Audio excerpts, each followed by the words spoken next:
Take a look at the sweeping colonnades and heavy stone architecture of Vatican City. To lay a foundation like this, you have to operate under the assumption that tomorrow will look exactly like today, and that the century after next will require the exact same physical infrastructure. It is an empire built for indefinite continuity. Yet the foundation of the Roman Catholic belief system, codified in its universal creeds, carries a different mandate. The texts explicitly require believers to prepare for the parousia, the literal, sudden, and bodily return of the Church's founder to abruptly terminate the current historical epoch. This infographic visualizes that exact contradiction. On one track, you have the theological expectation of an imminent end date. On the other, you have the operational reality of the Church, a sprawling global real estate portfolio, a centralized bank, and a diplomatic corps operating a sovereign state. The institution aggressively amasses assets that only hold value if they continue past that termination point.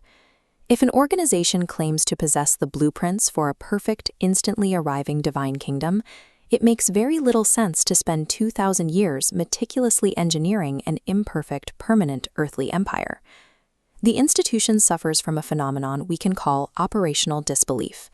The theological texts preach a sudden apocalyptic rupture, but the physical architecture and financial ledgers prove the system acts exactly like a secular empire expecting to exist forever. The earliest pre-Constantinian communities operated on a different thermodynamic model. They possessed a genuine anticipation of an imminent end, and their physical footprint matched that math. They avoided permanent architecture. You do not lay a 1,000-year foundation of stone if you operate under the axiom that the physical earth is scheduled for immediate dissolution. Their behavioral model was one of kinetic divestment. These original groups frequently held property in common and explicitly rejected any integration into the Roman geopolitical framework. Their feet were not planted to hold ground. They were positioned for immediate departure. Even their embrace of martyrdom logically fit this framework.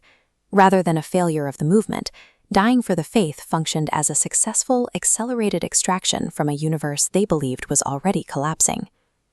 But a system built for short-term survival cannot sustain itself indefinitely. When the expected cosmic rupture repeatedly failed to materialize on the anticipated timeline, the high-energy anticipation exhausted its participants. The system faced structural degradation. This timeline illustrates the solution, a radical firmware update, largely driven by Augustine of Hippo, known as Amillennialism. The expectation of a future, literal 1,000-year reign on Earth was dismantled. Instead, the kingdom of God was mapped onto a smooth, continuous line. Amillennialism redefined the divine kingdom. It was no longer a future political reality to be awaited. It became a present spiritual reality, actively operating through the physical institution of the Church itself. By conflating the divine kingdom with the earthly institution, the system successfully neutralized the apocalypse. The return of Christ was pushed to an indefinite horizon.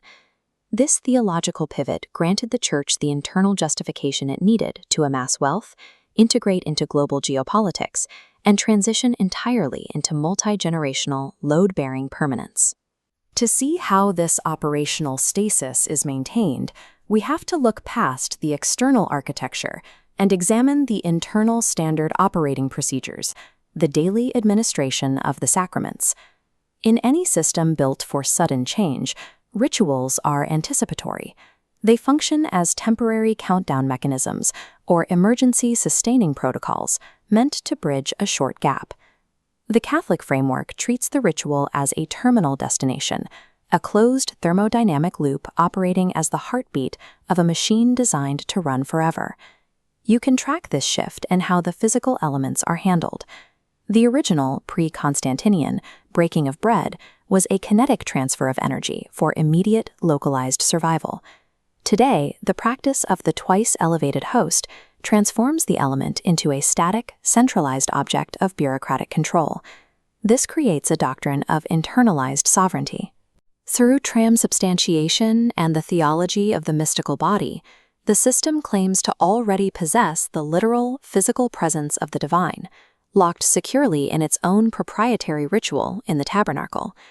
If the sovereign is already physically present in the building, and the grace required for systemic salvation is distributed by the authorized bureaucracy, a sudden return serves zero mechanical utility.